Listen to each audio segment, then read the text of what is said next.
Good morning everyone, welcome back to my channel, welcome back with a new blog. তো আজ হচ্ছে বৃহস্পতিবার আর এখন বাজে হচ্ছে 7:10-15 মতন। তো এখন থেকে ব্লগটা স্টার্ট করছি। তো সকাল সকাল ঘুম থেকে উঠে ফ্রেশ হওয়ার পরে বিছানাটা তুলে নিয়েছি। তো এবার এখানে ব্রেকফাস্ট বানাতে চলে এসেছি। ব্রেকফাস্টে আজকে হবে হচ্ছে চিড়ের পোলাও। সেই জন্য চিড়ে ধুয়ে নিয়েছি, ধুয়ে জল ঝরিয়ে নিয়েছি, গাজর কেটে নিয়েছি, আলু কেটে নিয়েছি, পেঁয়াজ আর টমেটো নিয়ে নিয়েছি।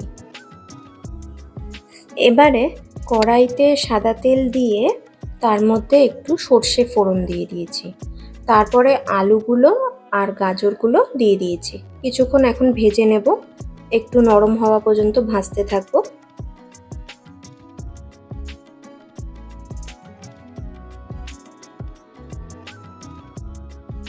গাজর আলুটা মোটামুটি ভাজা হয়ে গেছে। এবার টমেটো আর পেঁয়াজ কুচিটা দিয়ে দিলাম। এবার এইগুলো দিয়ে আরো একটু কিছুক্ষণ ভেজে নেব।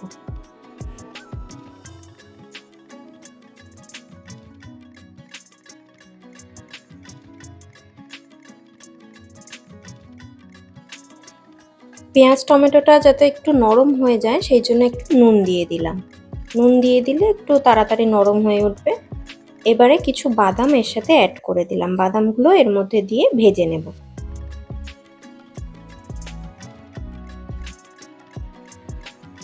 বাদামটা দিয়ে দেওয়ার পর এবার একটু কাঁচা লঙ্কা কুচি করে রেখেছিলাম সেগুলো অ্যাড করে দিলাম।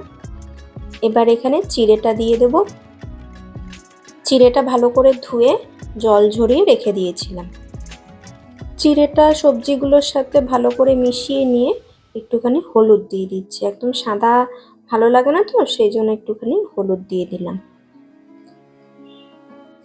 এবারে চিড়ের ওপরে একটুখানি কারি পাতা দিয়ে দিলাম।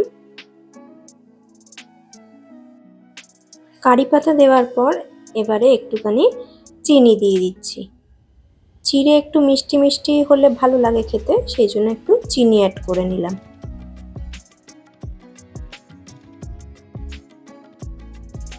চিনিটা অ্যাড করার পরে চিড়েটা কারি পাতা চিনি এগুলোর সাথে ভালো করে মিশিয়ে নিয়েছি। মিশিয়ে নেওয়ার পরে এটা হচ্ছে চিড়ের একদম লাস্ট ফাইনাল লুক। চিড়ে এখন রেডি। এরপরে দুজনের জন্য নিয়ে নেব। দুজনের জন্য চিড়ে বেড়ে নিয়েছি, আমার আর আমার হাজবেন্ডের জন্য, আর ছোট বাটিটায় কিছুটা থেকে গেছে।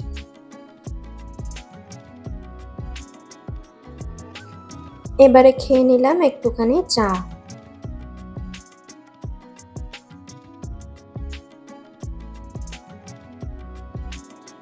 ব্রেকফাস্ট সেরে চা খেয়ে এবার চলে এসেছি বেসিনটা পরিষ্কার করতে।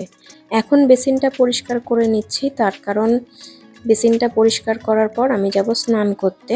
আর আজ যেহেতু বৃহস্পতিবার, ঠাকুরের থালা বাসনগুলো ধুতে হবে, মাজতে হবে, সেই জন্য আগে বেসিন পরিষ্কার করে রেখে যাচ্ছি। এরপরে স্নান সেরে এসে ঠাকুরের থালা বাসনগুলো বেসিনে ধুয়ে নিতে পারবো। সেই কারণেই আগে থেকে বেসিনটা মেজে ধুয়ে রেখে যাচ্ছি।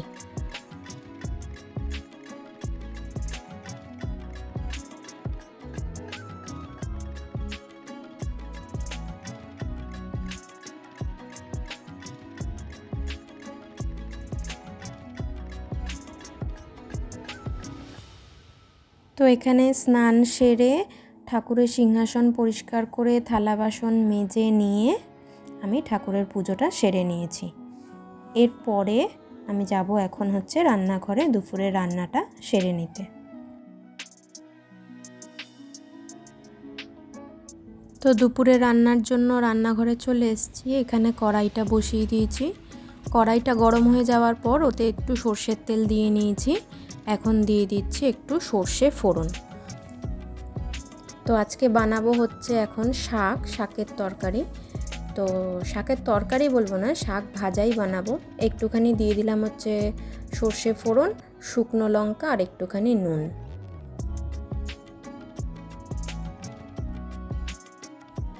তেলটা গরম হয়ে এসছে, এবার একটু পেঁয়াজ দিয়ে দিলাম। পেঁয়াজ কুচিয়ে রেখেছিলাম, পেঁয়াজটা দিয়ে দিলাম তেলের মধ্যে।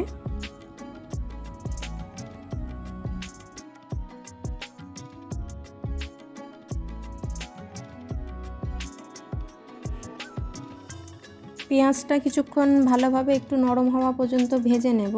পেঁয়াজটা ভাজা হয়ে গেলে এখানে পেঁয়াজের ওপর দিয়ে দেবো হচ্ছে একটু থেতো করা রসুন, 3-4 কোয়া মতন থেতো করা রসুন এখানে দিয়ে দিচ্ছি। এবার পেঁয়াজ আর রসুন দুটোই একসাথে একটু হালকা করে ভেজে নেব।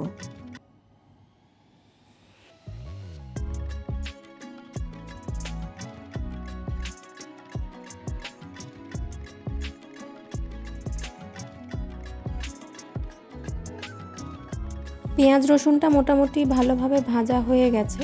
এবার পেঁয়াজ রসুনটার ওপরে আমি দিয়ে দেবো হচ্ছে শাকটা কেটে ধুয়ে রাখা হয়েছিল, ধুয়ে জল ঝরিয়ে রেখে দিয়েছিলাম, তো সেই শাকটা দিয়ে দিচ্ছি।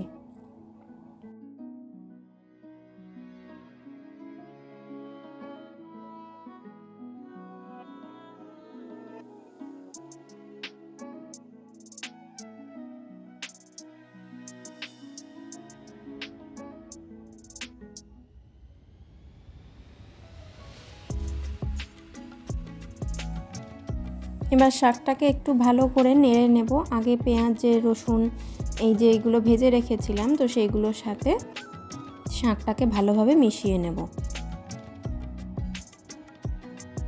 শাকটা ভালোভাবে মিশে যাওয়ার পরে পেঁয়াজ রসুনের সাথে এর ওপরে একটুখানি দিয়ে নেব হচ্ছে নুন।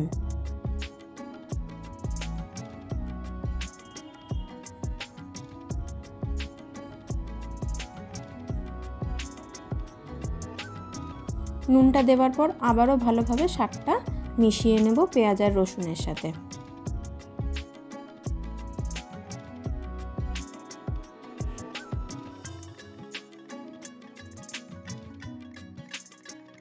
এবারে শাকটা যাতে নরম হয়ে যায় সেই জন্য শাকটা ঢেকে দেব, ঢেকে দিলে তাড়াতাড়ি নরম হয়ে যাবে। এখন শাকটা মোটামুটি নরম হয়ে গেছে, তো এবার এখানে একটু হলুদ দিয়ে নিলাম।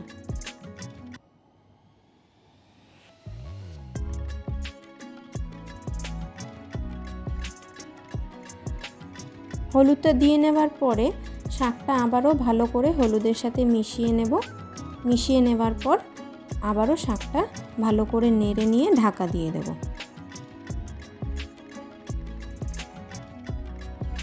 ঢাকা দিয়ে রাখার পর এখানে ফাইনালি শাক রেডি। ঢাকা খুলে দেখি মোটামুটি তৈরি হয়ে গেছে। এখানে হাঁড়িতে জল দিয়ে চাল ধুয়ে বসিয়ে দিয়েছিলাম, ভাতও প্রায় এখন হয়ে এসছে।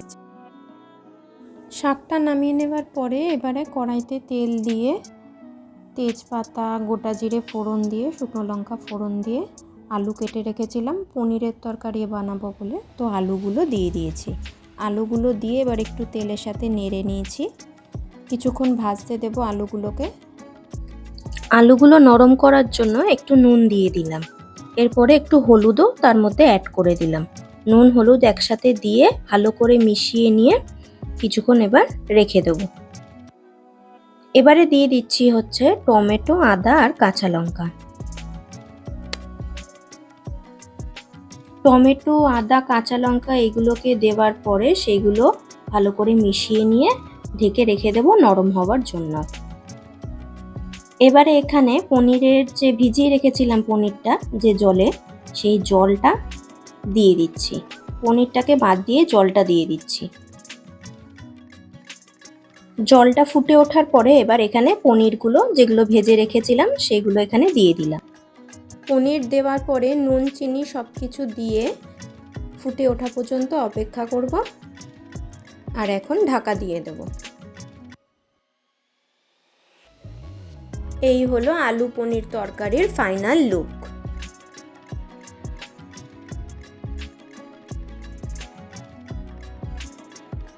তো লাঞ্চে থাকছে হচ্ছে পনির আলুর তরকারি, ভাত আর শাক ভাজা। গুড ইভিনিং বন্ধুরা, আবারও চলে এলাম তোমাদের সাথে দেখা করতে। তো এখন রাতের ডিনারের জন্য বানিয়ে নিচ্ছি হচ্ছে রুটি বেলে নিয়েছি। এবার রুটিগুলো সেকে ভেজে নেব।